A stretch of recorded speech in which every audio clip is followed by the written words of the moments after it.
Оройн төргийн үзэгчдээ эрүүл амьдралцгай нэвтрүүлгийн шинэ дугаар эхлэж байна. 27 цаг ирсэн энэ үед яхаарахгүй харшил сэтэрдэг байгаа. Тэгвэл өнөөдөр үзэгч та бүхэндээ харшил яагаад үүсдэг вэ? Хүн яагаад харшилтай болдог вэ? Мөн харшлыг эмчилж болдгоо гэх зэрэг маш олон сонирхолтой асуултанд хариулт авахар студид Цахир төмөр хувьцаат компани эмч төлөөлөгч даваа цэрэн болон мөнх хориглыг өрсөн байна. За энэ өдрийн минь төргий. Оройн төргий. За ер нь харшил гэж ер нь юу юм бол яагаад хүн ер нь харшилтай болдго юм бол? За харшил гэдэг өвчин бол маш олон зүйлийн олон шалтгаантай байдаг. За тэгээд ялангуяа харшил үүсгдэг хүчин зүйлсээс хамаарат бол харшлыг амьсгалын болон хоол босруулах замын тэгээд арсны гэдэг үндсэн 3 төрөлд ангилдаг. За өнөөдөр бид хэдийн голчлон ярих сэдв бол амьсгалын замын харшил байгаа шүү дээ. Тэгэхээр амьсгалын замын харшилыг үүсгэж байгаа гол хүчин зүйлсүүд нь бол нөгөө ургамлын тоосонцор мөн гэрийн тоосны хачиг тэгээд амьтны үүснээс гэх мэт эдгээр зүйлүүд агаарын замаар буюу амьсгалын замаар дамжиж орсны улмаас тухайн хүнд харшлын шинж тэмдгүүд бол илэрхийг амьсгалын замын харшил гэж бол хэлж байгаа. Амьсгалын замын харшил гэдэг нь хоолой нь гаргаал эхэлдэг бах тий. Ямар шинж тэмдгүүд илэрдэг юм бол? За харшлын үед бол илрэх ерөнхий шинж тэмдэг бол нөгөө ижилхэн байдаг ерөнхийдөө ойролцоо хамар битүүрэх, хамарнаас нус гоожих, ойрхон найтах, нүд захтнах, нүднээс нэлүүс гоожих, чих зарим тохиолдолд битүүрэх зэрэг. Тэгээд зарим иймэрхүү шинж тэмдгүүд бол ер нь илэрдэг.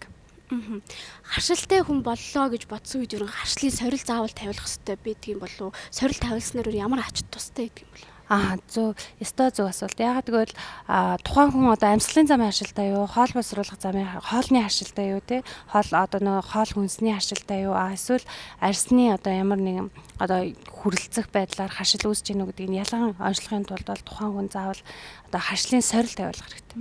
Тэгэхээр юунаас харшилж гин гэдгийг хэрвээ мэдчих юм бол тухайн зүйлсээс бол тухайн хүн өөрийгөө хамгаалах байдлаар те ургамлын тоосонцороос харшилтай бол ургамлууд аль ургамлд харшилтай байна тэр ургамлынхаа ургадаг орчноос нь хол байх хэрэгтэй. Дээрэс нь маск зүүх хэрэгтэй те. Дээрэс нь тухайн хүн харшлын юмнуудаа ол хэрэглэх хэрэгтэй. Тухайн ургамлын тоос хэдийн үед тоосчлтын улирлын хэлж тэрнээс нь хамаараа тухайн үедээ тохирсон юмнуудыг бол сонгоо хэрэглэх шаардлагатай байдаг. Ургамлын харшил гэхээр л ер нь хамгийн түрүүнд ямар ургамлын харшил эхэлж сэтэрж За би энээр нэг юм бэлдээд ирсэн байгаа. Ургамлын тоосчлтын үеийг харуулсан. За тэгэхээр манай Монголын хувьд бол ялангуяа арт иргэдийн дунд хамгийн төгөөмөл тохиолддог харшил бол нөгөө луйл шарилжны харшил байгаа шүү дээ. Тэгэхээр эдгээр ургамлуудын бол тоосчлтын үе бол 6 юм уу 7 сараас эхлээд 9 сарын хүртэл энэ хугацаанд бол тоосчлтын үе явдаг. Тэгэхээр яг энэ ургамлын луйл шарилжны тоосонцорт харшилтай хүмүүс яг энэ үеэр маш их зовиртой харшлын шинж тэмдгүүд нь илрээд тухайн хүмүүст аягүй их зовиртой байдаг. Зарим хүмүүс болохоор бургас, улаас, хус гэд ургамлуудын харшилтай байж болно. Тэгэхээр энэ ургамлууд бол ихэвчлэн 4-5 саруудад бол тоосоо хүртээдэг. Тэгэхээр энэ үеэр бол тухайн хүмүүст бол зовирууд нь бол илүү их илэрнэ гэсэн үг. Хүн болгоно харшилтай хүн болгоны харшил хавар болохоор жил болох дахиад идэв штэ тий. Энийг тахиулахын тулд ер нь аль улирлд хэдэн сараас эхэлж имчилгээгээ урьдчилан хийлгээд явах хэрэгтэй гэдэг юм. Тэгэхээр ургамлын хэрвээ харшилтай байлаа гэж бодох юм бол тухайн хүн эхлээд нөгөө арсны өвчин судлалын үндэсний төв дээр очиад харшлын сорил тавилж болно. Тэгээд ямар ургамалд харшилтай гэдгийг мэдээд авчна. Жишээ нь тухайн хүн шарилж луйлны харшилтай гэж хэлэх юм бол тухайн хүн бол 7-оос 9 сарын хооронд илүү нөгөө харшлын шинж тэмдэг илэрх учраас тухайн хүн уурчлаад 7 сараас эхлээд харшлынхаа юмнуудыг уугаад 9 сарыг дуустал тэр ургамлын тоосчлтыг дуустал харшлынхаа юмыг бол удаан хугацаар уух шаардлагатай. Хүмүүс маань харшлын тогтмол уугаад эмний хараат толчдог. Тэгээд энэ ер нь хэр зөв байдаг юм бол ямар юм бэлтгэл уух хэрэгтэй байдаг юм бол. За тэгэхээр яг харшлын үед хэрэгэлдэг маш олон төрлийн бүтээгдэхүүн байдаг. Түүнээс монголчуудын их түгээмэл хэрэглэх нь бол хлорфенам юм байгаа шүү дээ. Энэ мань өөрөөр яадаг вэ гэхээр химийн синтетик юм учраас зөвхөн харшлыг бууруулаад зогсохгүй цаанаа бас гаж нөлөөлөх өндөртэй байдаг.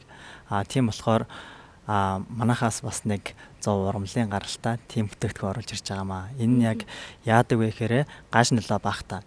Яагаад гаж нөлөө багтаа байдığım бэ гэхээр энэ 100 ургамлын гаралтай тэрүүнд агуулгаж байгаа ургамлууд маань 10 гаруй нэр төрлийн ургамал байдаг. Энэ ургамлууд маань өөрөөсөө нөгөө гаж нөлөөдүүдийг ингээд засаад явждаг учраас хими юмнаас илүү бага гаж нөлөө илэрдэг. Гаж нөлөө одоогоор асуудлагдаж мэддэг байгаа. Тийм байгаа. Харшилтай хүмүүс маань харшлаа имжлүүлэхгүй ингээд удаан яваад байвал хүний амь насанд ер нь аюултай байдгийм болов. Тийм. Тэгэхээр энэ харшилтай хүмүүс маань ингээ удаан ингээ яваад хахаар анафилаксийн шок гэдэг зүйлд ордог. Анафилаксийн шок нь маань өөрөө болохоор хүний амь насанд хүрэх тийм эрсдлийг дагуулдаг. Тийм байгаа. Тэгэхээр ямар эмчилгээ ер нь эхэлж хийлгсэн дээр бол харшилтай хүмүүс хамгийн түрүүнд бол арьс үүний судал дээр очиж сорилоо тавиулах хэрэгтэй гэдэг юм байна. Тэгээд цаашаага эмчилгээнүүдээ ингээд жил болгоо ингээд хийх хэрэгтэй гэдэг юм болов уу? Ингээд нэг жил хийлгээд орхичоод идэрчингүүд нь хайчих бас болдго юм болов уу? Тэгэхээр сорилоо тавиулаад яг юуны харшилтаа гэдгийг тодорхойлоод тухайн харшил маань яг ямар үед цагт эхэлдэйн тэрнээсээ шалтгаалаад тэрнээсээ урдсан сэргийлэх зорилгоор эмчилгээгээ хийгээ явуул энэ болохоор их зөв эмчилгээ болдог байгаа.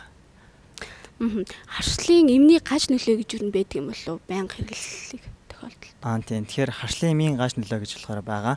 Тэгэхээр одоо би та бүхэндээ яг Монголын нөхцөлд хэрэглэдэг харшлын эмүүдийн гаж нөлөөг харуулахаар бэлдээд ирсэн байгаа. За тэгэхээр Монголын нөхцөлд яг харшлын эсрэг хэрэглэдэг маш олон эмийн бүтээгдэхүүнүүд байдаг. Эндээс антигистамин нэг хориглох лоротидин гэдэг бүтээгдэхүүн байгаа. Энэ маань яадаг вэ гэхээр нойр суулгах, ам хатах, нүд бүрэлцэх, сэтгэл готрах гэсэн иймэрхүү гаж нөлөөнүүдийг илэрдэг байгаа. За дээрэс нь гурс олоод хэлэх биднээсийн түгээмэл хэрэглэдэг сальбутамол гэдэг бүтээгдэхүүн байгаа тийм. Энэ маань өөрөө яадаг вэ гэхээр толгой эргэх, толгой өвдөх гэдэг иймэрхүү гаж нөлөөнүүд бас илэрдэг байгаа. За мөн лекотриныг хориглох замаар гурс олоод тэлдэг ийм бүтээгдэхүүн байгаа. Энэ маань яадаг вэ гэхээр илгэний цитохромын P450 гэдэг уургийг болохоор идэвхжүүлээд өгдөг байгаа. За энэ бэлтгэлүүдийг удаан хугацаанд хэрэглэхээр маш олон гаж нөлөө үүсдэг юм байна. Тэгэхээр заавал эмчийн заавраар хэрэглэх хэрэгтэй байдаг юм байна. Тэгээд удаан хугацаанд хэрэглэх тохиолдолд ер нь ямар юм бэлтгэлийг хэрэглүүл зүгээр гэдэг юм бол. За тэгэхээр удаан хугацаанд хэрэглэж байгаа бол тухайн амийн гаж нөлөө багтаа. За мөн нөө харшлын эсрэг үйлдэлээ үзүүлэх чадвартай тийм бүтээгдэхүүнөө сонгуул илүү тохиромжтой байдаг байгаа. За тэгэхээр энэ маань яалтчгүй нөө манай 100 урамлын гаралтай брезол маань ерөөхдөө гаж нөлөө багтаа. За тэгээд харшлын эсрэг үйлдэлийг бусад юмнуудтайгаа харилцан адилхан үйлдэл үзүүлэх чадвартай тийм бүтээгдэхүүн байгаа. Тэгэхээр энийг удаан хугацаагаар хэрэглэснээрээ ямар нэгэн гаж нөлөө байхгүй тийм бүтээгдэхүүн байгаа. Тэгэхээр энэ бүтээгдэхүүнийг 6 сараас дээш бүх насны хүмүүс хэрэглэх боломжтой. Ургамлын харшилтай хүмүүс ер нь ургамлын гаралтай энэ бэлтгэлийг хэрэглэх ер нь хэр зөв байдаг юм бол харшил үүсэх магадлал байдаг юм болов? Брезолд агуулгаж байгаа эмийн ургамлууд нь бол харшил төрүүлэх шин чанаргүй байдаг. За тэгээд өөрөө маш сайн олон тооны судалгаа хийгдсэн одоо аюулгүй хэрэглэхэд аюулгүй бүтээгдэхүүн байгаа. Амьсгалын замын харшил маань ер нь юу юунаас үүсдэг юм бол үүсэх шалтгаан нь ер нь юу байдаг? Тэгэхээр амьсгалын замын харшлыг одоо үүсгэж байгаа нөгөө харшил төрүүлэгч гэдэг яриад байгаа шүү дээ. Аллергенч гэж бас ярьдаг. Тэгэхээр эдгээр аллергентэй удаан хугацаагаар харьцсан тохиолдолд тухайн хүн амьсгалын замын харшил үүсч болно. Тэгэхээр харшил төрүүлэгч маань хаана одоо чинь тоостой орчинд удаан хугацаагаар ажиллаад байх юм бол тэр хүн тоосон цэрийн харшилтай болох магадлалтай. За жишээлбэл одоо багш нар одоо самбар дээр удаан хугацаагаар шохоотой ингээд удаан хугацаагаар ажиллаад байдаг. Тэгэхээр нөгөө шохооны тоосонцрууд ингээ хүний амьсгал руу ороод байдаг. Нүдэнд үл үзэгдэхгүй зэм тоосонцрууд амьсгалын замаар байнга ороод байх тусам тухайн хүн бол за эхний хэдэн жилдээ бол нөгөө хит мэдрэгшил үүснэ. Ингээ амьсгалын замын хит мэдрэгшил гэдэг эмгэг явж байгаад явандаа тэр нь одоо харшлын шилтгаантай ринит тий харшлын шилтгаантай өөрөөр хэлбэл харшлын шилтгаантай хамрын саастын өрөвсөл за цаашлаа тэр нь гуурсан хоолой өрөвсөл буюу болоод гуурсан хоолой эхлээд архаг өрөвсөл болоо архаг өрөвсөл маань цаашаа астан болоод хувирах ийм шинж тэмдгүүд бол тухайн хүмүүст илэр. Тэгэхээр багш нарт ямар шинж тэмдэг илэрч болох вэ гэхээр чинь ямар ч шалтгаангүй хийн ханиалгал байдаг, найтаагаал байдаг. Зарим тохиолдолд бол нүднээс нулимс гоожоо захтнаад байдаг. Ийм завирууд бол ингээд ямар шалтгаангүйгээр илрээд байгаа бол та бол ямар одоо тоосон цэрийн харшилтай болсон байх магадaltaй байдаг. Тэгэхээр ийм хүмүүс бол ямар ч байсан нөгөө харшлын сорилоо тавиулаад үзэх хэрэгтэй. Юуны харшилтай нэгдээ тодорхойлох нь чухал. Тэгэхээр тухайн ажиллаж байгаа орчин ямар байна? Тэрнийхээ харшилтай болох магадлал илүү өндөртэй байдаг. Уул уурхай жишээ нь ажиллаж байгаа хүмүүс бол тоосон цэртэй орчинд байнга ажилласнаас болоод тоосон цэрийн харшил үүсэх. За ургамал ногоотой маш их харцдаг хүн байгаад байх юм бол ургамлын харшилтай болох гэх мэт ингээд тухайн орчин нөхцлөөс бол хамаарат амьсгалын замын харшлууд бол өөр өөрийн гэсэн онцлогтой бол байж болно. Харшилтай болсон бол ер нь хүмүүс ямар эмчилгээ хийх ёстой гэдэг юм бол мөн өрчлөн сэргийлэхийн тулд ямар арга хэмжээ авах шаардлагатай байдаг. тэгэхээр яг тухайн хүн бол нөгөө хамгийн эхлээд харшлынхаа зорилгыг тавиулаад юунд харшилтай вэ гэдэг олох хэрэгтэй. Жишээ нь ургамлын харшилтай бол тухайн ургамлаас яг тоосжилж явах нь үеэр бол харшлынхаа юмнуудыг уугаад харшлаасаа хамгаалсан арга хэмжээнүүдээ авах хэрэгтэй. За дээрэс нь аль болохоор эмээ сонгохдоо одоо жишээ нь өнөөдөр бид нэр биризолыг ярьж байна. Биризол бол удаан хугацаагаар уухад ямар нэгэн гаш нөлөө байхгүй. Тухайн хүний ажил амьдралд нь бол нөлөөлөхгүй гэдгээр даваа талтай. Тэрнээс биш одоо нөгөө бусад химийн гаралтай юмнуудыг бол удаан хугацаагаар хэрвээ та хэрэглэх гэж байгаа бол заавал эмчийн заавраар болгоомжтой хэрэглээрэй. Эдгээр юмнуудыг бас удаан хугацаанд хэрэглэвэл бас гаш нөлөө ихтэй байдаг гэдгийг бас ойлгох хэрэгтэй байдаг. За хэрвээ одоо яг харшлан эхэлсэн, харшлын шинж тэмдгүүд тод илэрсэн байгаа үед бол нэгдүгээрт мэдээж харшил төрүүлж байгаа тэр хүчин зүйлсээс хол байх хэрэгтэй. Тоос нэрийн харшилтай бол тоостой орчноос аль болох хол байх хэрэгтэй. Гэр орондоо чигтэй цэвэрлэгээ хийж, за өдөр болгон салхичаа 1-2 цаг онгойлж гэр орныхоо орчин бол тоосчлтыг багасгах хэрэгтэй байдаг. За тухайн хүн одоо жишээ нь өөр яг амьтны үснааснаас жишээ нь харшилдаг бол тухайн зүйлээсээ бас аль болох зайлсхийх хэрэгтэй. Ер нь харшил төрүүлдэг зүйлээсээ л хол байж чадах юм бол харшлын шинж тэмдэг илэрхгүй гэдэг даваа талтай.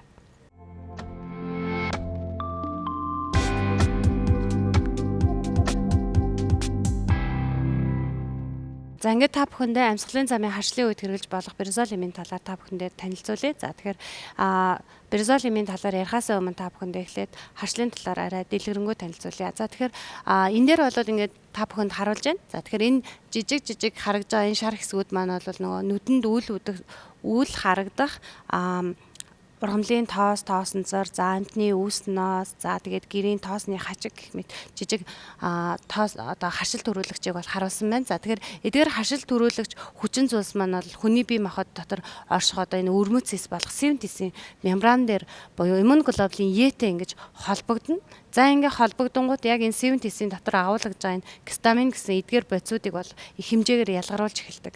За ингээ гистамин гэдэг бодис ялгарсантай холбоотойгоор тухайн хүнд бол харшлын шинж тэмдгүүд бол илэрдэг байх нэ. За мөн гистаминаас гадна лейкотрийн, простагландин гэдэг хоёр төрлийн бас бодис ялгардаг. За простагландин нэхэвчлэн одоо өрөвслийн шинж тэмдгүүдийг бол үүсгэдэг бол лейкотрийн бол гурс хоолойныг хүчтэй агшаах замаар бол тухайн хүнд амьсгал бочуурах шинж тэмдгүүдийг бас зарим тохиолдолд үзүүлж болдог байх нэ. Амьсгалын замын харшлыг бол тархалтын үед бол авч үзэх юм бол насных нь бас онцлогтой бол холбоотой байдаг. За амьсгалын замын харшлаас гадна хоол боловсруулах замын харшил, арсны харшил гэж үндсэн 3 төрөл байдаг.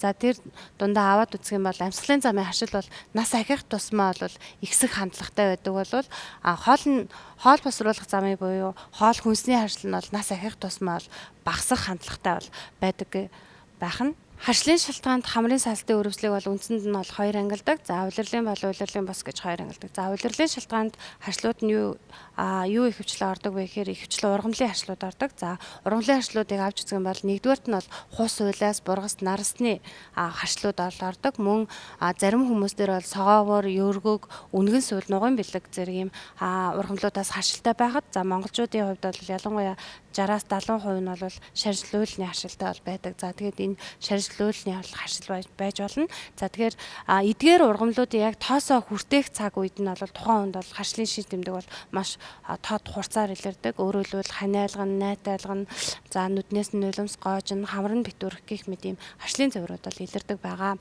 За хус уйлаас бургасын хувьд авч үзэх юм бол ихэвчлэн бол 4-5 саруудад бол тоосоо хүртээдэг. Тэгэхээр энэ үеэр бол тухайн хүмүүст бол завир нь илүү их илэрнэ.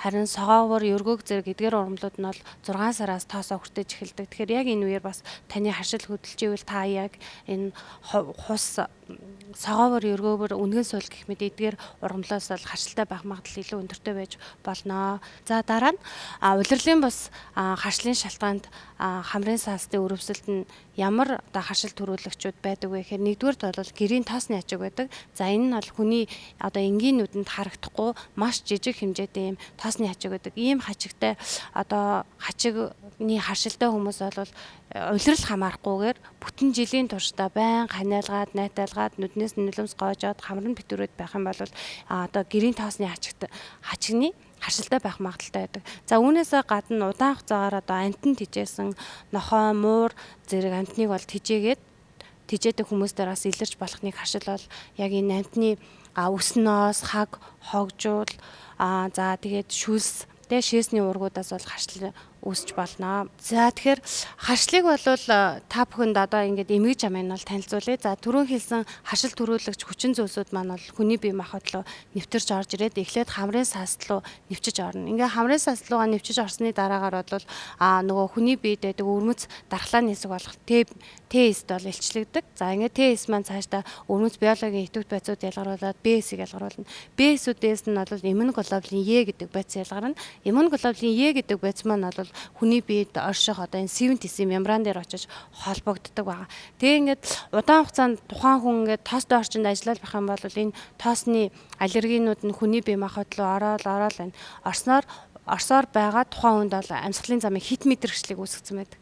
Тэгэд явандаа тухайн хүн тухайн орчиндөө удаан хугацаар ажиллаад байх юм бол нөгөө тоос чинь байнга орж иржээд явандаа нөгөө иммун 70 мембран дээр холбогдсон байгаа иммуноглобулин Е дээр нь харшил төрүүлэгч хүчин зүйл маань шууд холбогдонгууд тухайн 70-с нь их хэмжээний гистамин гэдэг байц ялгарна. За энэ гистамин гэдэг байц маань бол яг одоо харшлын одоо шинж тэмдгүүдийг үүсгэхэд бол маш чухал нөлөөтэй биологийн идэвхт байц байгаа. За гистамин нь бол тухайн хүний за жишээлбэл хамрын сасны өрөвсөлтөөр ярихад бол тухайн хүний хамрын одоо судсуудыг өргөсгөөд за мөн сасны хавгшил үүсгэсэнтэй холбоотойгоор тухайн хүний хамранд битүүрэх завьрал илэрнэ. За мөн хүний энэ хамар залгуурын орчин бол нөгөө ханиалгалтын рецепторууд оршдог учраас энэ рецепторууд бас өрөвсөл үүснэнтэй хавгшил үүснэнтэй холбоотойгоор тухайн хүнд ойр ойрхон ханиалгах, найталгах завьруудыг бол илрүүлнэ. За мөн энэ хамрын бүтцтэй ойрхон байдаг нэг бүтц бол нулимсны сүв байдаг. Тэгэхээр нулимсны сүв битүүрсэнтэй холбоотойгоор тухайн хүний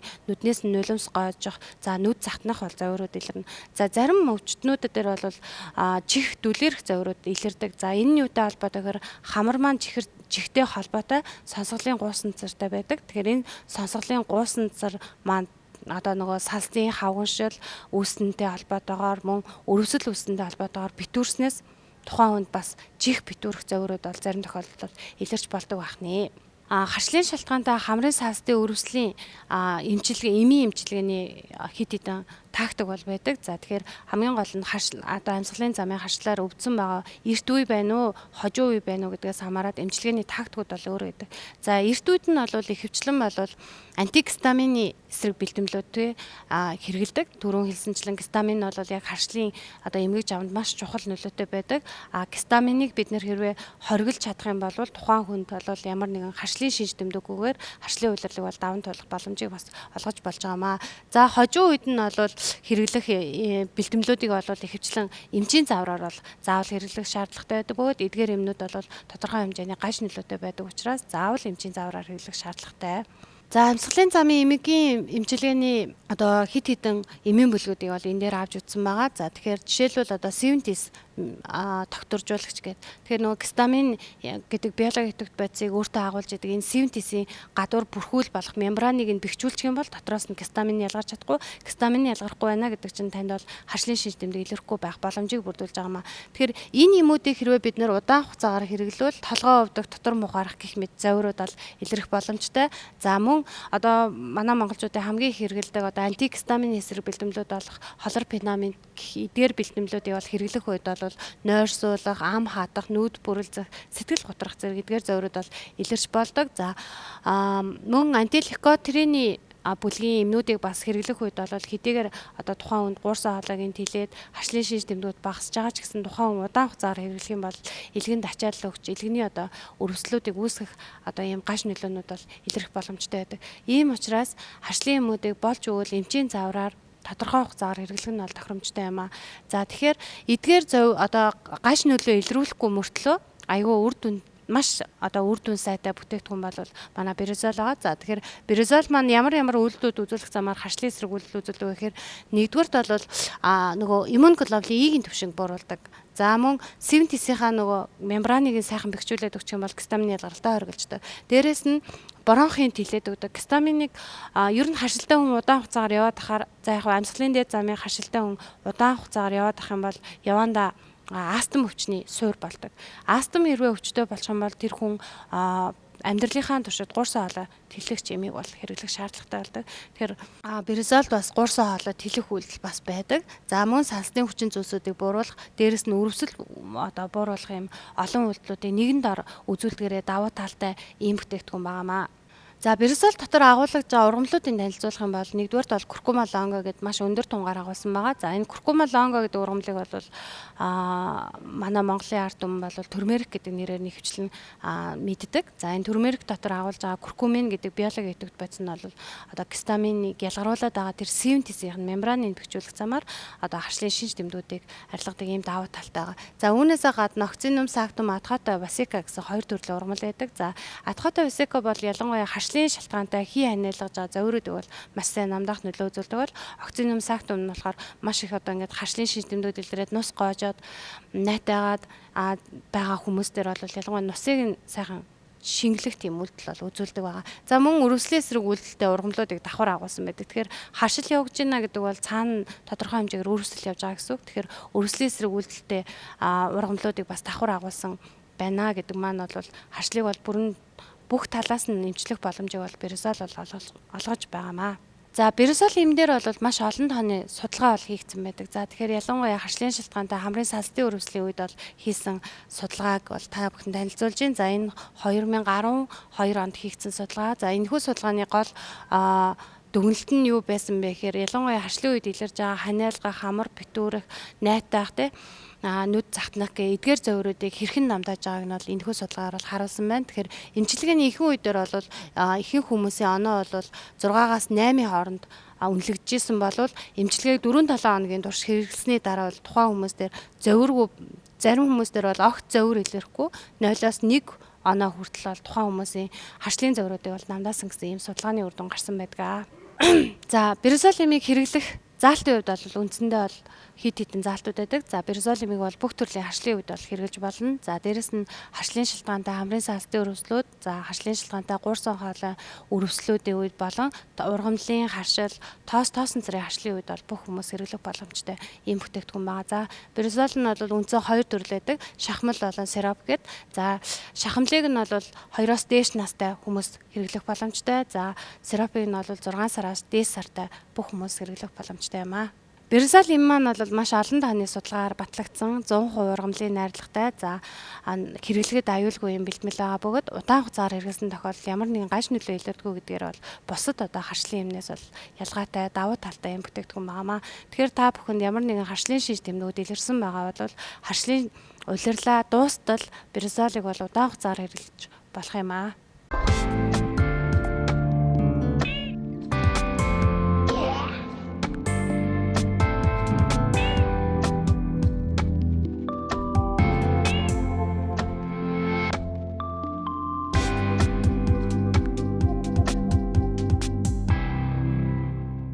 Дулааны улирал ирсэндээ холбогдуулаад одоо ингээ ургамлын харшил маш ихсэж байгаа шүү байна. Ер нь ямар төрлийн ургамлын харшил дамгайлсан өвчтнүүд үнэрч үзүүлж байгаа вэ? Харин цаг агаар дулаараад энэ хаврын улиралд харшлын өвчлөл бол эрс нэмэгдэж байна. За манай харшлын өвчнүүд, харшлын гаралтай арсны өвчнүүд, хайрас төлд, чонон хөрвс, харшлын дерматитууд ихсэж байна. Өмнөдөө зэрэгцээд мөн одоо ургамлын тооцолттой холбоотойгоор харшлын риноконнективит буюу хамар, нүдний салстын, харшлын гаралтай салстын өвчнүүд бол ихсэх хандлагатай. Тэгээд тэрнээс урьдчилан сэргийлэх эмчилгээ явуулж байгаа болохоор манад бол үйлчлүүлэгч нар их байна. Одоо нөгөө шарилжны вакцин бас эхэлсэн байгаа гэсэн. Ер нь хүмүүс маань ер нь хэд хэдгээр сард ер нь урьдчилан сэргийлж харшлын вакцин хийлгэх хэрэгтэй гэдэг юм бол. Тэгэхээр харшлын яг шарилжны эсрэг харшлын аллерген эмчилгээ буюу вакцин эмчилгээ үндсэндээ өнөөдрөөс бол яг аль биесээр эхлээд байгаа. Тэгэхээр энэ эмчилгээнд орохын тулд хүмүүс бол эхлээд харшлынхаа сорилыг тавиулсан байх ёстой. Сорилыг тавиулаад тэгээ яг ямар одоо ургамалд илүү харшил байна. Тэр дундаасаа шарилжны болоод луйл одоо хөл газрын өв сургамлын харшилтай хүмүүст бол энэ харшлын шарилжны эсрэг вакцин эмчилгээг бол хийж байна. Тэгээ өнөөдрөөс бол тэр вакцин эмчилгээнүүд нь хүмүүсийн гар дээр очиод өөрснөө зааварчилгаагаа аваад тэгээд одоо явж байгаа та. Сүүлийн үед хүмүүс маань ингээд ханиад төрсэн тохиолдолд заавал харшлын ийм давхар уужиж идэгдэг гээд өөртөө дур мэдэн одоо артикаас харшлын ийм аваад ингээд давхар хэрэглээд идэг. Тэгээд энэ юу н зөв юм болов уу? Тэгэхээр харшил ханиад хоёрыг гол нь ялгах хэрэгтэй юм байна л да. Тэгэхээр харшил бол одоо им угааг багт өөрөө идэгрээд алга болчихгүй. Ялангуяа харшлын имэндэл зөв одоо эдгэрэлт авна. Харин ханиад бол тодорхой хугацаанд явагдаад эдгэрээд дуустдаг байна. Тэгэхээр ерөөсөө ханиад хүрчлээ ер нь бол эхлэн зарим тохиолдолд яг адилхан эхэлнэ. Тэ тэгэхээр адилхан халуун юу хамрны битүүрээд нус гойжоод нулимс гойжоод ханиалгаж найталгаад эхэлж болно. Тэгэхээр энийг бол тодорхой хугацаанд үргэлжлээд намдахгүй бол одоо хэдэн сараар үргэлжилдэг ханиад гэж байхгүй. Тэгэхээр энэ тохиолдолд яг нь амьсгалын замынхаа эмч харшлын эмчнэр дээр очиод сорилоо өгөөд тэгээ уншаа тогтоотлох юм зөв байна. Харшил ерөө ингээ хүндэрсэн тохиолдолд амнасанд юу аюул бийдэг юм болов эмчлүүлэхгүй удаан явбал ерөө ямар шинж тэмдгүүд илэрвэл. Харшлын хүндрэл гэдэг маань ялангуяа амьсгалын замын харшлын үед ярьж байвал энэ бас хэцүү аюултай хүнд өвчин бол хувирдаг. Одоо манайхан бүгд мэднэ астм гэдэг тийм 3 олон харшлын юм өвчин байгаа. Амьсгал боогдох хүртэл хүнд байдалд оруулдаг. Тэгэхээр энэс урьдчилан сэргийлэхийн тулд юуны өмнө ялангуяа энэ зуны улирлын цагт ургамлын гаралтай тоос нцроор өвчлөлтөг харшлын энэ хамар нүднээс халсцын өрөвсөлт өвчнийг бол цаг тухайд нь одоо дараа хүндрүүлэхгүй эмчилж явах хэрэгтэй. Тэгээ энэ маань ингээд тоохгүй нэг хэсэг ялангуяа манай залуучууд бол тоохгүй явж байгаад энийг яах нь бүр цаашаа нөгөө амьсгалын замын төрсмөө уушгийнхаа одоо өвчин болгоод хувиргаад хүндрэл өгдөг. Тэгэхээр энэ урьдчилан сэргийлэх вакцины эмчилгээнд бас сайн ороод урьдчилан сэргийлээд заавал нөгөө нэг одоо энэ харшил хөдөлсөн үед нь биш те хөдөлгөөс өмнө өвлийн одоо цас орсон үед ч тэгээ хаврын ихээр намар сэрв орсон үед ч гэсэн яах нь тухайн харшлынхаа кабинетуудаар үйлчлүүлээд оншоо бол зүй тавьж явах нь нэг талдаа яах нь та харшлын өвчнөөс өвчлөхгүй нөгөө талдаа өвчлөөхөд яах нь хүндрэхгүй байх ач холбогдолтой. За ер нь харшлын өвчлөл болохоор сүүлийн үед манай Монголд ер нь ингэж ихсээд байна уу? Дэлхийн нийтэд ер нь харшлын өвчлөлөөр ямар шугам хэмжээнд байт юм бэ? Тэгэхээр харшил бол нөгөө нэг утгаараа бол яг нэг орчин цагийн өвчин буюу соёл иргэншлийн өвчин гэж хэлж байгаа. Тэгэхээр энэ зөвхөн манай орны хувьд үдээгүй одоо олон улсын хэмжээнд дэлхийн нийт ч гэсэн харшил бол ер нь их эрчимтэй ихсэж байгаа. Тэгэхээр дэлхийд одоо 40 тэрбум одоо хүн 7 тэрбум хүн байдаг юм байна. Энэ 7 тэрбум хүний 40% нь бол ямар нэгэн харшилтай гэсэн статистик мэдээлэл байдаг. Харин манай орны хувьд бол харшил судлалын нийгэмлэгийн судалгаагаар бол 5 хүн дотмын нэг нь ямар нэг харшилтай байна гэсэн судалгаа байдаг. Энэний 1-2% нь бол ургамлын тоос нэрийн харшилтай гэхээр энэ бас баггүй тоо байгаа зү. Танахаар ер нь үйлчлүүлж байгаа үйлчлүүлэгчд бол маш их ачаалттай байд юм байна. Ер нь бол тоо баримтыг дурдвал. Харин ер нь бол манай арсны өвчин судлалын үндэсний төв бол ачаалал маш ихтэй байдаг. Яагаад тэгэхээр улсын хэмжээнд одоо байдаг мэрэгжлийн ганц хэмлэг хөдөө орон нутгийн иргэд болоод дүүрэг харгалзахгүйгээр манайх заавал нөгөө 13 дугаар маягт гэхгүйгээр бол одоо ирсэн хүмүүст үйлчлүүлэгчтэй шууд ханддаг учраас үйлчлүүлэгч бол ихтэй байдаг. Одоо энэ 2019 он гарсаар манай амбулаторийн нүүт үзлэг гэхэд 22,000-тай л явж байна да. Төр тутмын үзлэг ихтэй. Ер нь ганц хаврын үйлрэлт гэлтгөө өвлийн үйлрэл, зуны үйлрэл, намрын үйлрэлт ч гэсэн маш ачаалттай байдаг баг.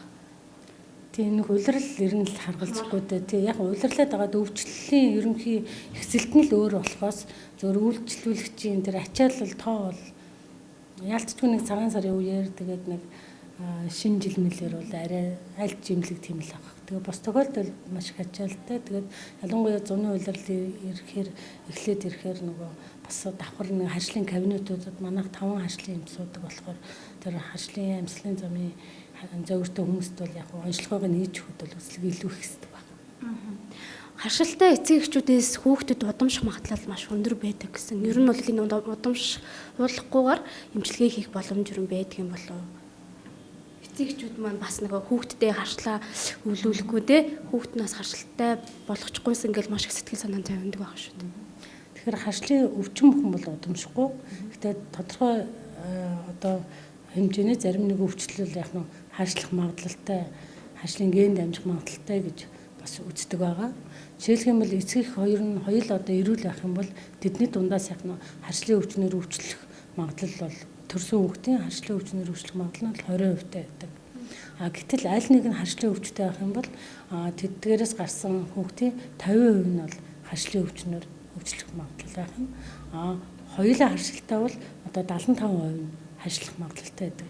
Тэгэхээр энэ яалтч бас эцгийнхээ тэр харшламтгай байдал нөлөөлж байгааг л нэг шинж байгаа. Тэгээд энэ одоо ийм эцгийнхээс гарч байгаа хүүхдээ харшлуулахгүй бай гэвэл энэ заавал нөгөө нэг юу одоо жишээ нь гаран дээр экземтэй хүүхд одоо байлаа тэрний хүүхд бол гаран дээр яг экземтэй гарахгүй. Гэхдээ яг нь харшламтгай тэр суур пон бол тэр хүүхдэд бол байж болно. Тэр хүүхэд өөр ямар нэг юмны харшлын өвчнөр өвчлөх одоо эрс буюу одоо магадлал нь арай илүү эрсэл нь арай илүү байх нь түрүүн хавийн хэлсэн тийм. Тэгэхээр энэ ялангуяа ийм нөгөө нэг эцэг эхүүд болоод ер нь харшлын өвчнөр өвчлөхгүй байх хамгийн нэгдүгээрт нөгөө нэг гэр бүл төлөвлөлт тэгээд дээр нь нөгөө эрүүл ихээс эрүүл хүүхд төрөх ёстой л гэдгийг бид нар хаана бас бодох ёстой. Хэрвээ тэр ээж бол яг нь ээж бүр жирэмсэн болохоос эхлээ өөрийгөө эрүүлжүүлэх одоо эрүүл төлөвлөгөөд тэгээд эрүүл ээж чинь жирэмсэлт нь хэвээ явагдана.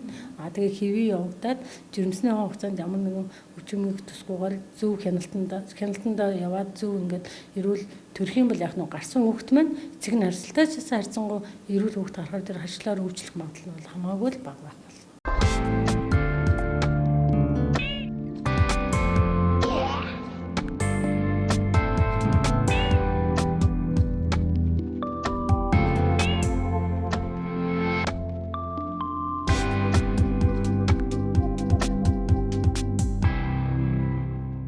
Хаврын улирал ихсэнтэй холбоотойгоор гадаад орчинд маань тоос тоосон зур, ургамлын тоос тоосон зур гэд маш олон одоо хашил төрүүлэгч маань эргэн тойронд бий болсонтой холбоотойгоор хашилтай хүмүүст хашлын зоврууд илэрч маш их заваадгаа. За тэгэхээр энэтэй холбогдуулаад та бүхэн дээр хашлын эсрэг эм болох биризол эмийг та бүхэндээ танилцуулж байна. За биризол эм маань бол 100% ургамлын найрлагатай хямлаадраг эмийн компани бүтээгдэхүүн байгаа.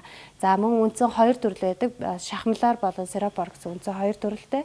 За дотор нь агуулгадах ургамлуудыг нь авч үзэх юм бол хамгийн өндөр тунгаар агуулсан ургамал нь куркума лонго буюу шарга. За өөрөөр бас турмерик гэж нэрлэгддэг. Шахмал бүрдээ 115 мг-аар агуулсан байгаа. Тэгэхээр харшлын үед одоо ялгардаг гол бодис болох гистамины ялгаралтыг хоригддог гэдгээр илүү давуу талтай. Өөрөөр хэлбэл гистаминыг ялгаруулдаг C-type мембраныг бэхжүүлэх замаар гистамины ялгаралтыг хоригж тухайн хүнд одоо харшлын шинж тэмдэг болох хамар битүүрэх, хамарнаас нус гоожих, найтах, нүд захтнах, нүднээс нулимс гоожих зэрэг эдгээр шинж тэмдгүүдийг бол биризолыг ууснаар бол танд харшлын шил тэмдэг илэрхгүй гэдгээр илүү даваа талтай юм бүтээгдэхүүн байна. За мөн дотор нь оксинум сактум гэдэг ургамал байгаа. За энэ ургамал маань бол нөгөө нус цэрийг баг зэрэг шингэлэх үйлдэл үзүүлдэг ийм үйлдэлтэй ургамал байдаг. За мөн адхата весика харшлын гаралтай хий ханиалгалтын үед одоо илэрж байгаа хий ханиалгах цаврыг намдаах үйлдэлтэй ийм ургамлууд агуулсан байдаг. За мөн цаашлан бусад ургамлууд нь бол үргэлжлэлийн эсрэг үйлдэлтэй ургамлууд байдаг.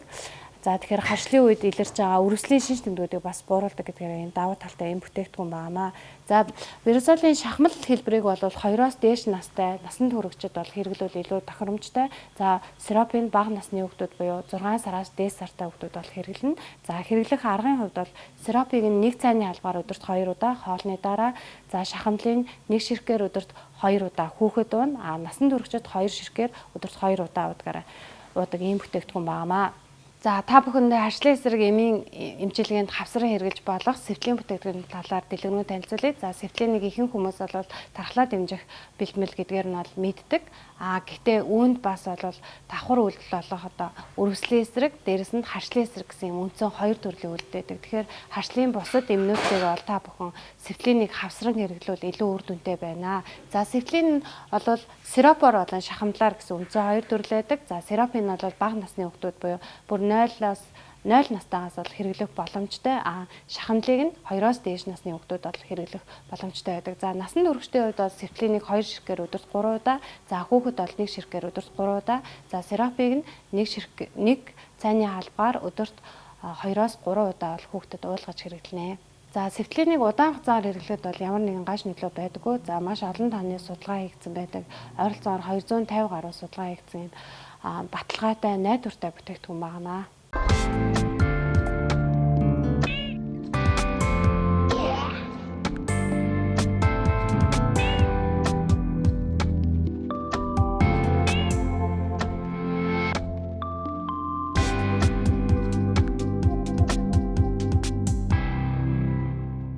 Орой минь төргийн эрх үзэгчтэй бид эрүүл амьдрал цагийн удаагийнхаа нэвтрүүлгээр та бүхэндээ биологийн нэмэлт хүнсийн талаар мэдээлэл зөвлөгөө хүргэхээр бэлтгэлээ. Студид маань MK International компани захирал Хан Вансыг за мөн орчуулагч Ингчин нар ирсэн байна. Та хоёрт орой минь төргий. За орой минь төргий. 감사합니다. 감사합니다. 한국 사람 한완식입니다. Би бол Солонгосоос ирсэн Солонгосын Хан Вансыг. Тэгэхээр өнөөдрийн нэвтрүүлэгт манаас урагдаж ирсэн танд бид бас талархахын зүйтэй. Яагаад гэвэл 1996 оноос эхэлж та Монголын ард түмний төлөө бас сайхан хүнс бүтээгдэхүүн хийж үйлдвэрлэж байгаа чинь танд бас талархъя. Баярлалаа. Тэгэхээр яа та одоо яг өнөөдөр Монгол орнд маань ирж одоо эмийн үйлдвэрийг нээж ажиллах болсон эндээ соёлын яриагаа эхлэе. 예. Би 1993 онд Монголд ирсэн. Монголчууд их хвжлийн хүнсэндээ махыг түлхүү эргэлдэг учраас хүч тамир ихтэй боловч нас ахих тусмаа их өвчлөмтгий байсан. Иймээс энэ хүмүүс зориулж ямар нэгэн эрүүл мэндийн бүтээгдэхүүнийг хийхийг хүссэн учраас эдгээр биологийн идэвхтэй хүнсний нэмэлт бүтээгдэхүүнүүдийг үйлдвэрлэсэн юм аа. Тэгэхээр зэрэг бас бидний хооллож байгаа байдлаас хараад их хүмүүс сэтгэл эмзэглсэн байна шүү дээ. Тэгэхээр би энэ 5 төрлийн бүтээгдэхүүнээс сонгож нэг асуухгүй яж болохгүй бүтээгдэхүүн байна. Энэ бол ягаад адууны бэлтгэл гэдгийг та чухам ягаад адууны бэлтгэл хийх болов?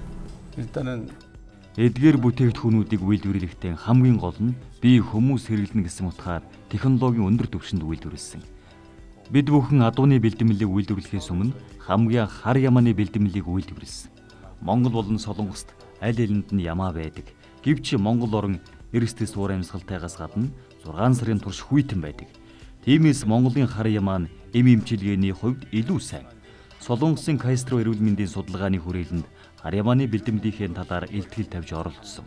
Тухайн үед адуу хүний бид маш их ашигтай элементүүдийг агуулж байдгаа гэж нотлогдсон. Үүнээс санаа авч адууны бэлтгэлээ хийх болсон.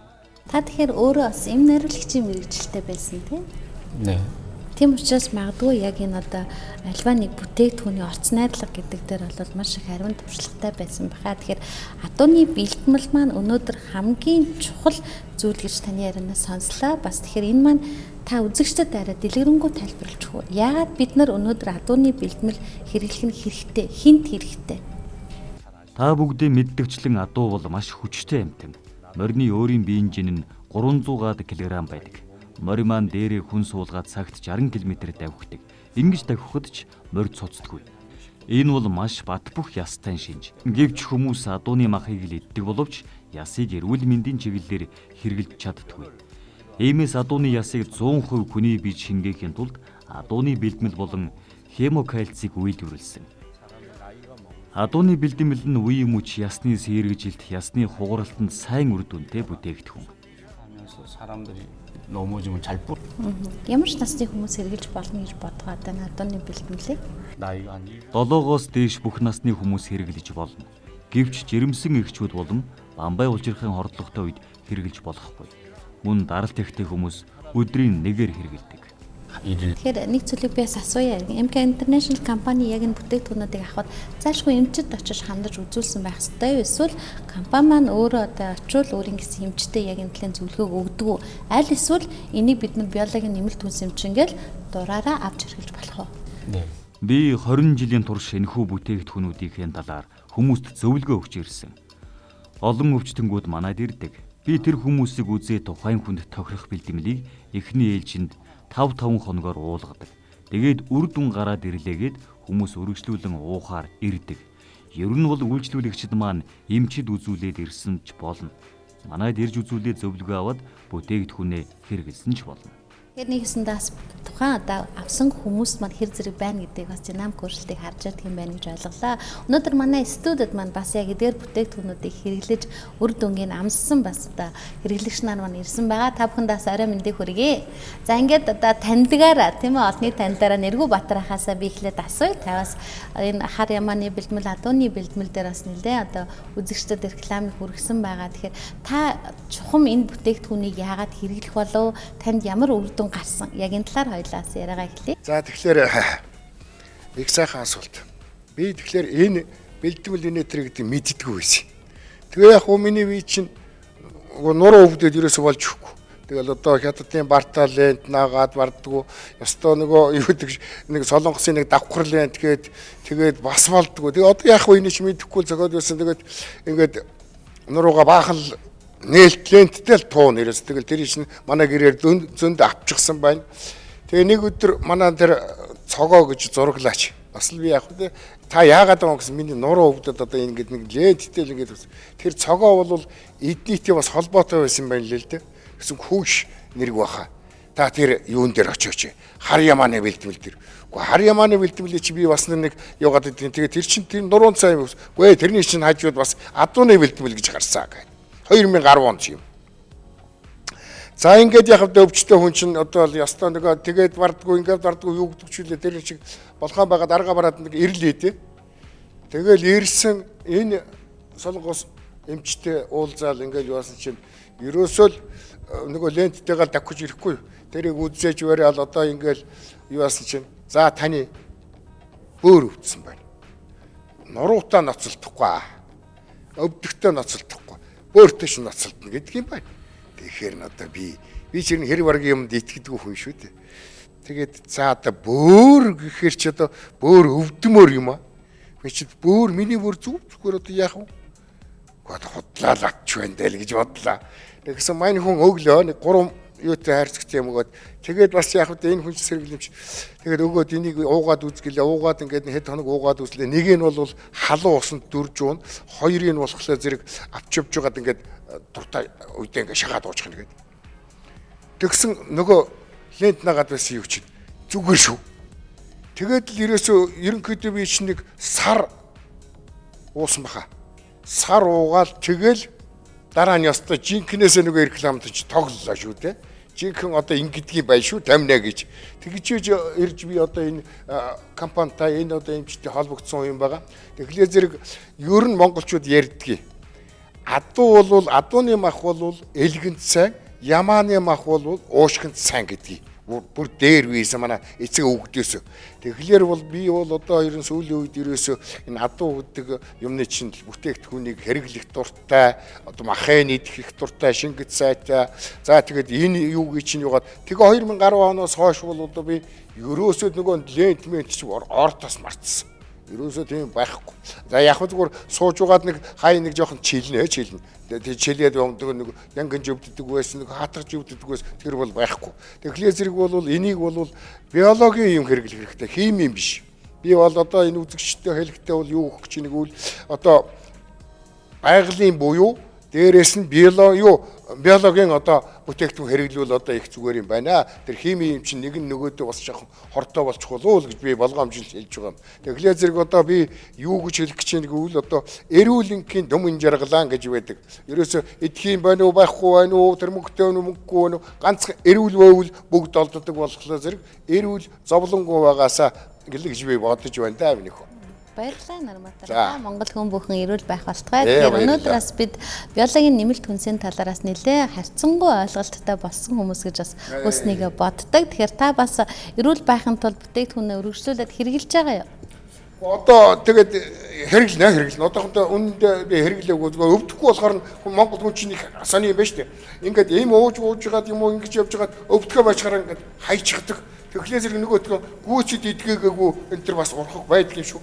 Тэгэхээр би одоо өвдгөр нь л хэрэглэе гэж боддог юм шүү.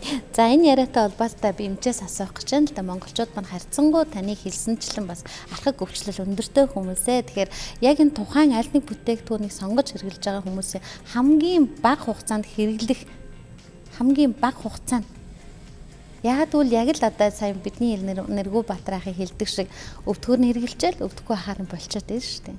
Тэгэхээр альва нэг өвчлөлийг бүрэн төгсөдгийхэд бол тухайн нэг бүтээгдэхүүнийг хамгийн багадаа хэдэн сар хэрэглэх ёстой. Хүн ер нь хамгийн гол нь өөрийнхөө хүснээр алхаж, өөрийн хүслээр эрүүл их амьдрах ёстой. Хүмүүс бүтээгдэхүүнийг 1 сар уугаад бие гайгүй болохоор орхичихдаг. Ер нь жилд 2-3 курсыг уухад болно. Харьцангуй бага хугацаа юм байна тийм ээ. За бид нар сонгоны хандын талаар асуухгүй байж чадахгүй нэ. Та яагаад чухам энэ сонгоноор ханд хийж шингэн хэлбэрээр өгье гэж бодов? Их олон газрын сонгон байдаг. Хятад сонгон, Монгол сонгоноор хийж үзсэн. Хятад сонгоноор хийхэд уухын аргагүй амттай байсан. Харин Монгол сонгон нь олон давхар хальстай байдаг учраас хальсандаа их хэмжээний инсулиныг агуулж байдгийг тогтоосон. Чихрийн шижин болон даралт ихтэй хүмүүс сонгоныг их хэмжээгээр хүнсэндээ тогтмол хэрэглэвэл сайн. Тиймээс би сонгоныхандаа үйлдвэрлэх болсон.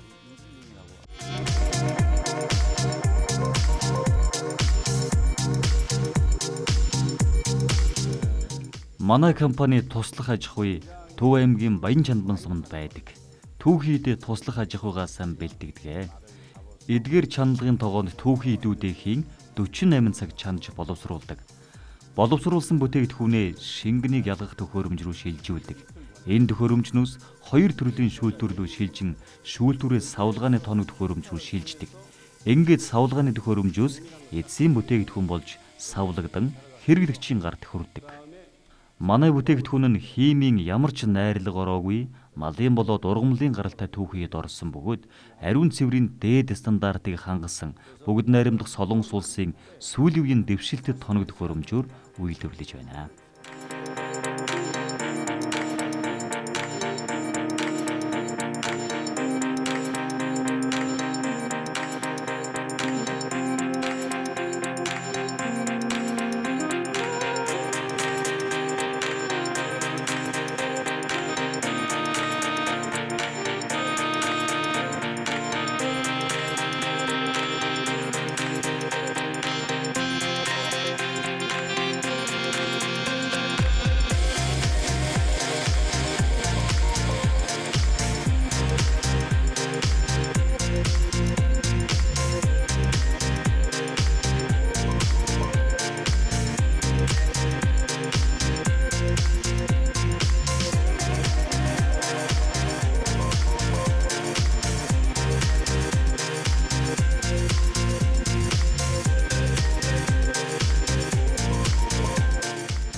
Солонгос хүмүүсийн хоолны хэрэглээнд өдөр тутам 10 гаруй төрлийн ургамал ордог гэсэн энэ үнэн үү?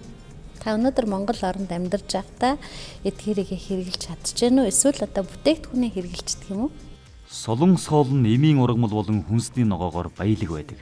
Харин монголчууд нь хоолндоо мах болон гурилыг төлхөө хэрэглэдэг.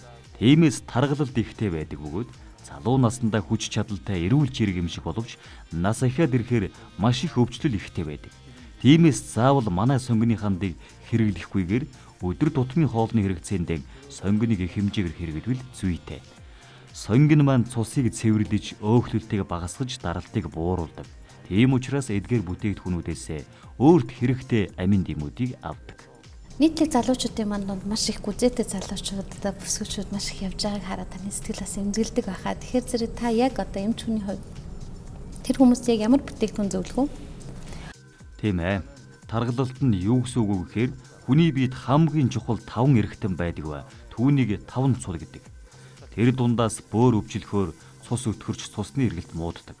Улмаар хоол боловсруулах системд өөрчлөлт орж хүний эзсэн хоол шингэхгүй өтгөн удаан хадгалагдсанаар гидс томордог. Манай бөөрийн бэлтгэл нь элэг ходоод бөөрийн үйл ажиллагааг дэмжиж, цусыг шингэж, цусны эргэлтийг сайжруулж, хаванг буулгаж, бүх төрлийн өрөвсөлтийг дарж өгдөг. Бөөрийн бэлтгэлийг сонгоны хандтай хавсарч хэрэглэвэл илүү сайн үр дүнтэй.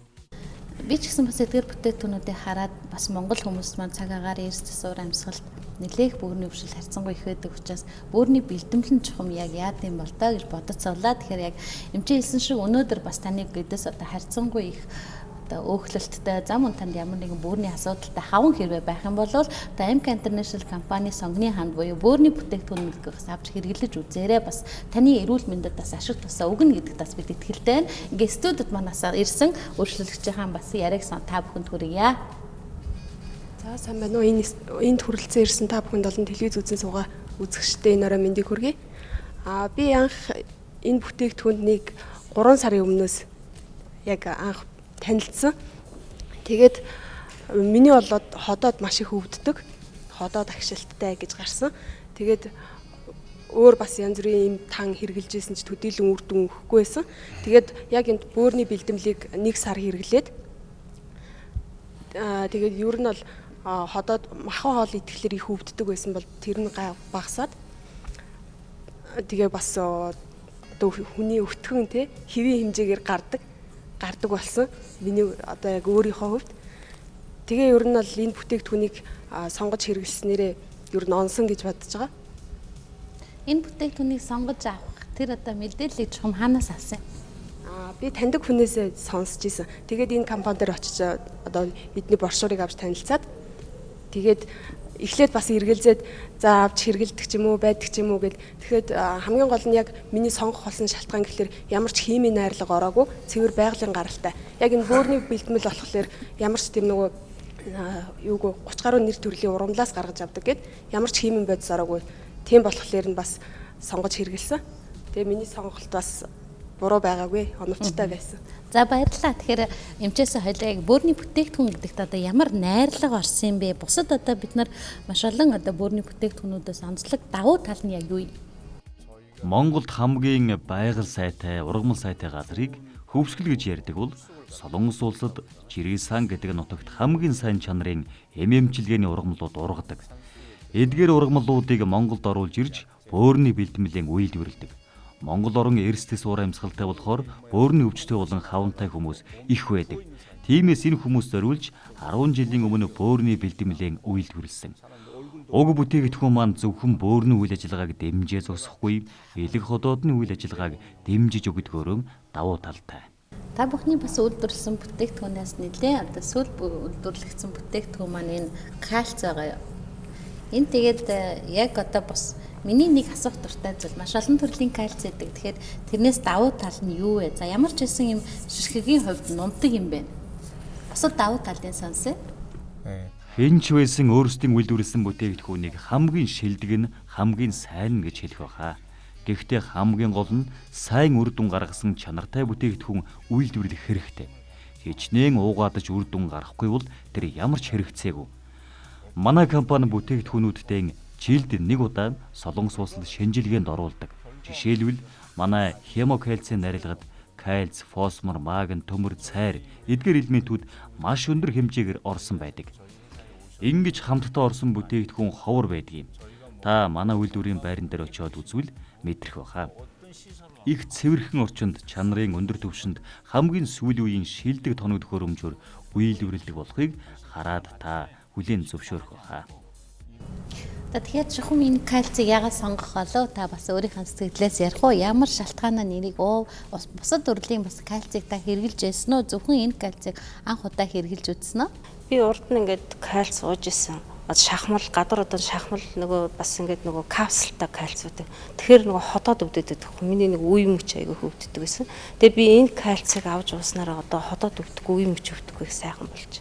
Тийм учраас би энэ кальцийг сонгосон. Та хэр удаа хугацаанд хэрэглэсэн? Би одоо сар гараа ууж байгаа. Тэгээ одоо үе мөч өвдөхгүй, гар мар өвдөхгүй сайхан болсон. Ер нь анхны зовирч яг үе мөчний өвдөлттэйсэн үү? Тэгсэн. Одоо ингээл гар ингээ атгахчаад ингээ тэнэглэхэд ингээ өвдөд идэгэн гарын үеуд хөллийн өвдөг үеуд их өвддөг гэсэн. Тэгэхээр их олон төрлийн бүтээгдэхүүнүүдийг бид ингээд ярьж суухад ерөнхийдөө энэ олон төрлийн бүтээгдэхүүнүүд маань хэрэглэхгүй байхын ч аргагүй байна л та, тийм үү? Тэгэхээр зэрэг та яг өөрийнхөө нь үйлдвэрлэж байгаа одоо энэ хүний эрүүл мэндэд зориулж байгаа бүтээгдэхүүнийхээ яг өөрийнхөө үгээр ингээд голыг хилээч гэвэл та яг ямар санааг энд хэлэх вэ? Ямар ч бүтээгдэхүүн үйлдвэрлэгч нь тухайн бүтээгдэхүүнийг би өөрөө ууж хэрэглэнэ гэж бодоод сэтгэлээсээ чанартай үйлдвэрлэх хэрэгтэй. Энэ бүтээгдэхүүнийг хэрэглээд миний бие үнэхээр сайжрлаа. Ийм бүтээгдэхүүн үйлдвэрлэж өгсөнд баярлалаа гэж хэлэхээр сэтгэгдэл үлдээхээр тийм бүтээгдэхүүнийг үйлдвэрлэх ёстой. Цөөхөн үгээр хэлэхэд эдгээр бүтээгдэхүүнүүд маань үе мөч ясны сэргэжилт, кальцийн дутагдал, бөөр элэг ходоодны үйл ажиллагаанд сайн үр дүн үзүүлдэг. Цаашид компани маань яг ямар шинэ бүтээгдэхүүн гаргая гэсэн бодолтой байдаг вэ? 앞으로 회사 쪽에서 어떤 신약품들을 만드실 거예요? Одоогийн байдлаар хамгийн сүүлд хемокальц бүтээгдэхүүнээ гаргаад байна. Хүний эрүүл мэндийн байдал нь нүүр царайнаас шууд харагддаг. Жишээлбэл таны царайг харахад эрүүл төрөх гэгээлэг царай харагдаж байна. Тиймээс дотроос нь гэрэлтсэн сайхан дүр төрхийг бий болгохын тулд хоол хүнснээс авч чадахгүй байгаа амин дэмийг биологийн идэвхт хүнсний нэмэлт бүтээгдэхүүнээс авах боломжтой юм. Тиймээс цаашид та бүгдэд зориулсан гайхамшигтай чанартай бүтээгдэхүүнүүдийг үйлдвэрлэх болно. Тэгэхээр тас харцсангүй удаан хугацаанд Монголд байлаа. Монголчуудын маань хүмүүсийн маань хэлдэг их дийлэнх өвчний зовирыг бас та мэдж байгаа хаа. Тэгэхээр яг энэ монгол хүмүүс маань дийлэнх хувь нэг өвчтөй, архаг өвчтөй байгааг нь та өөрөө эмч хүний нүдээр харахад танд юунаас үүдэлтэй юм шиг санагддаг вэ? Ихэвчлэн манайд ирж байгаа хэрэглэгчдийг харахад гар хөл нүүр нь хавгансан, гар хөл нь өвдсөн, тэнэлгэж чадахгүй болсон янз бүрийн зовиртой хүмүүс ирдэг. Энэ хүмүүст би манай бүтээгдэхүүнийг уухгүй нь хамаагүй хэрхэн зөв эмчлэх талаар зөвлөгөө өгдөг. Тиймээс хүмүүс ходоод өвддөг байлаа гэхэд ходоодонд бол эмчилгээ хийлгээд байдаг. Гол өвчний сувэр бөөрийг эмчилдэггүй. Тиймээс эмнэлэгт онцлуулах хэрэгтэй. Бөөрийг эмчилснээр бөөрнөөс шалтгаалсан өвчний үүсвэрүүд нь давхар эмчлэгдэх болно. Тэгэхээр өнөөдөр энэ нэвтрүүлгийг үзэж байгаа үзэгчид маань магадгүй энэ бүтээгдэхүүнүүдээс хэрэглэх юмсан гэж бодож иж магадгүй. Тэгэхээр одоо энэ бүтээгдэхүүн маань хин хинд онцгойлон хэрэглэвэл зохимжтой гэдгээр бас хэдүүлээ зөвлөгөө өгье. Жишээлбэл одоо яг энэ бөөрийн бэлтгэлийг ямар мэдээж одоо бөөрийн өрсөлдөлтөй шээс дамжуулах замын өрсөлдөлтөй хүмүүс хэрэглэхээс гадна ямар хүмүүс хэрэглэх зохимжтой? Бөөрийн бэлтгэлийг бөөр, элэг, ходоод, чихрийн шижин зэрэг өвчтөй хүмүүс сонгины хандтай хавсарч хэрэглэвэл 100% эдгэрнэ. Сонгины ханд бүтээгдэхүүн маань миний одоо төрөний эмчийн ярьсан зүйлээс ойлгоход онцгойлон одоо сахарын өвчтөй хүмүүс тийм үү одоо илүүдэл жинтэй хүмүүс хэрэглүүл илүү одоо тохиромжтой байна гэсэн бас таны нэмжлэх үгийг сонсъё. Сонгины ханд нь даралтыг тогтворжуулж, элэг зүрхний өөхлөлтийг багасгаж, ирээсэд хичээлөгч, хялгасан судсыг хамгаалж, бодисын солилцоог сайжруулж өгнө. Сонгины ханд нь инсулиныг агуулж байдаг тул чихрийн шижинтэй хүмүүст тохиромжтой. За адууны бэлтгэл. Адууны бэлтгэлийг бид 2000 оноос хойш үйлдвэрлээд 15 жил болж байна. Адууны бэлтгэл нь үе мөч, нуруу ясны сэргэжилтэн сайн. Жишээ нь энэ нэргүй бат руугаа хэрэгжилж үтсэн маш сайн үр дүн гарсан. Ямааны бэлтгэл нь цус багдалд, гар хөл даарч, толгой өвдөх, даралт буурах, турж эцэх дархлаа муутахад сайн байдаг. Нэг зүйлийг асуу. Бид нараас Солонгосоос сүүлийн үед орж ирж байгаа соромсны ханд гэдэг зүйлүүдийг бас хүмүүс маань харьцангуй их хэрэгэлдэг болсон. Тэгэхээр сонгон буюу соромсны хандны онцлог ялгаа байдаг юм уу? Энэ дээр юу нь юу гэж үздэг вэ? Сонгон маань бол тийм чихэрлэг амттай, харин саримс маань гашуун амттай байдаг. Саримсыг элэг муутай хүмүүс сайн хэрэглэх ёстой. Сонгоныг чихрийн шижин даралт ихтэй хүмүүс бөөрийн бэлтгэлтэй хамт хэрэглэвэл үр дүнтэй. Эдгээр бүтээгдэхүүнүүдийг бид хаанаас худалдан авч болох юм? Манайх 2 салбартай. Нэг салбар маань гэмтлийн эмнэлэг дотор байрладаг. Нөгөө салбар маань төв байр буюу үйлдвэрийн байр модны хоёрт байдаг. Ер нь бол өөрийнхөө компани дээр буюу гэмтлийн эмнэлэг дээр салбартай 2 газар зарагддаг гэж ойлгож болох нь тий?